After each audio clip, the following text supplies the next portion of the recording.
Example of behavior where in dangerous situation the biker is able to react appropriately without unnecessary aggression. Okay. Was planning his ride. Scary situation, but saved himself. Go ahead and get off the bike, stand over there, maybe check your pantalones, and move on. Oh, okay.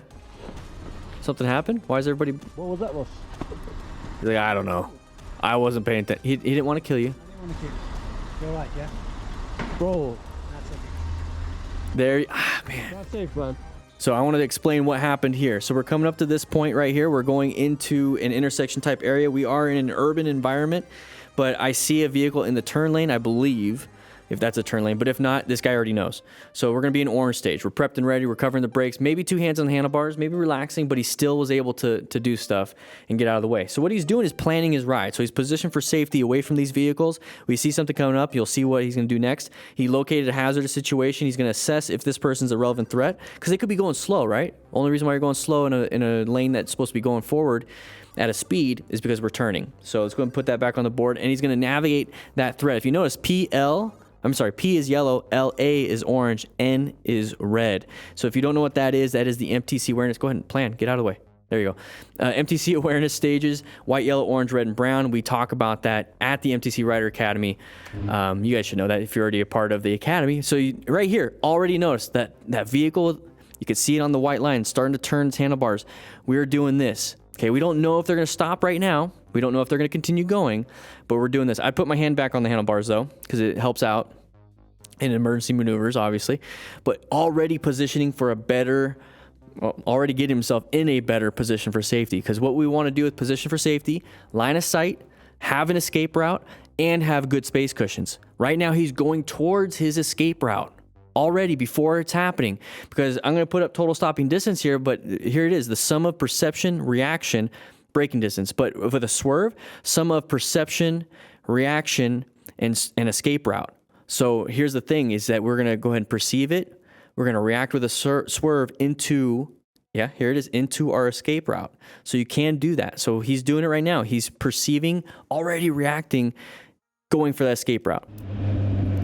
Great position. Now we're going to jump up. Now we're going to go in and apply the brakes.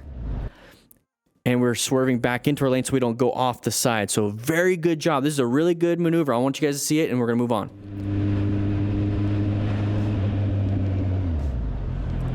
Perfect. Great job. Couldn't have done it better. There we go. I'll just give it to you. So just motorcycles. Good job, man. Good job. And how he handled it here, yeah, sure, a little bit of adrenaline going, but then they fist bumped it at the end. Come on. I love it. Love it. Great job, man. Aries and Siren Moto Ventures. Okay.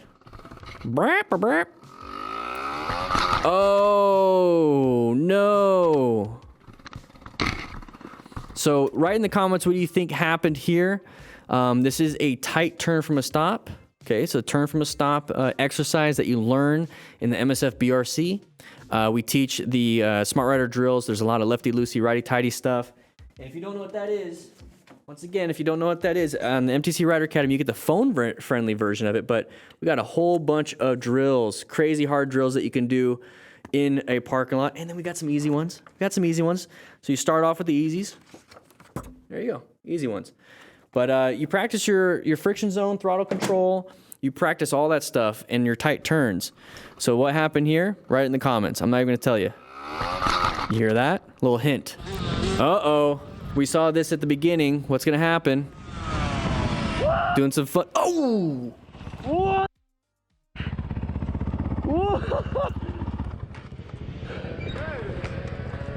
What? He's walking. Oh. He's walking. Okay. He's probably hurting when he's sitting back down on that. They're not at comfy seats in the first place, but yeah. Anyways, so my biggest fear here is a spinal injury. Okay, so you got this head injury, spinal injury, and shock symptoms on the back of your rescue card, which you get inside of your rescue pack. And so, yeah, this is what we're gonna have to do when we help them. But here's the major thing that I'm worried about is that spinal injury, because when we hit our tailbone, our coccyx, anytime I say tailbone, I want to say coccyx. I think you know why. I'm immature. So we're going to hit the bottom right there. Yeah, broken tailbone, coccyx. And then his leg. Okay, he has pants on. He has pants on, right? They got smashed all the way up. So now we got road rash on our legs, road rash on our hands. Our butt is going to have that thermal transfer from the ground, and it's going to start actually burning our butt if it didn't already rip up the pants and then go into our butt. Have fun sitting down for a long time. It's a risk. It's a risk that you're taking when you're doing this. And the bike is the bike, whatever it is. But, oh, and here's the thing. Why do you think we're doing that? Look at what's happening over here. Look what's happening over here. Okay, bunch of people standing, bunch of people kind of hanging out. So we're going to look forward. What do you think we're doing at this intersection? Why do you think we did this in the first place? So where was he going to stop to, by the way? You know what I mean? Is he going to land it and then have to apply emergency braking or swerve left and right?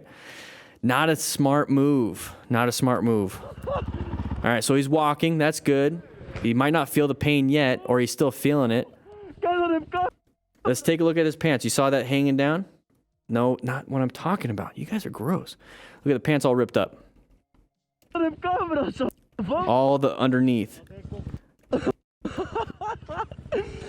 See if I get a better look. If not, it is what it is.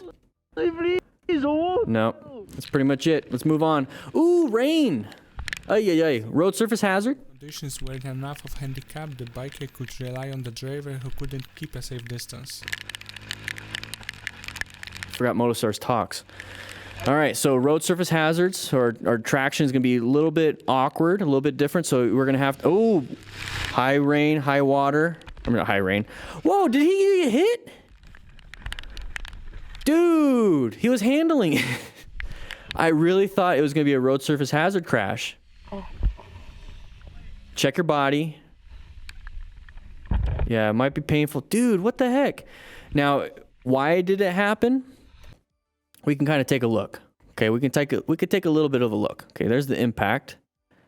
It looks like we're in their lane. You know what I mean? So how could we just all of a sudden go into somebody's lane? Well, we can't see the center line stripe when we go through here.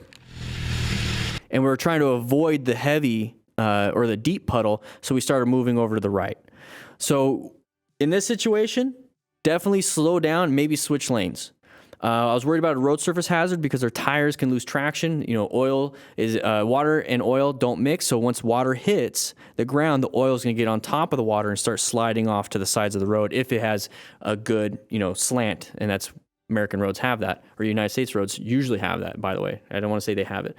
But yeah, it's going to raise the oil and slide it off. And that's usually within the first 30 minutes of a rain. So the first 30 minutes of a rain, you start to have that issue. Looks like it's been longer than 30 minutes. But yeah, big puddles are a big issue. So what you can do is slow it down quite a bit and then go ahead and move on. You do know that there's road underneath this. So it's not like you're going through like a bunch of mud and getting stuck. It's just a higher level of water. Your bike should handle that. Now, if you don't want to, slow it down, and especially if you have traffic, over there in that right lane, slow it down, get behind traffic or get in front of traffic. Don't accelerate hard, traction loss, right, with rain. So just slow it down, see it ahead of time, and then switch over behind the vehicle and then go. So what happened here, trying to avoid the water, went closer to the center line stripe, crossed over and hit the other vehicle. So at the end of the day, I take that back. I thought he was in the other lane. That car is a dum-dum.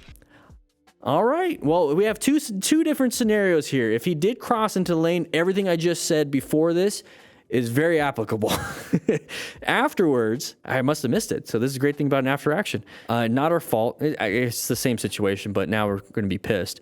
We got our leg hit the ground. We're going to slide across. We have impacts all over our body. That's why he's probably like, damn. And he's just kind of like, what happened? I'm kind of in pain. What's going on? That dude hit us. I don't know what he said. But yeah, just check our body, get off the road, get his information. Ooh, let's see if there's his hand. Let's see what his hand looks like. Can't see too much. Okay. That's good. Yeah, just sit down. If you're feeling like you need to sit down, just sit down. Horrible situation, but yeah, watch out for puddles like that. Jeez.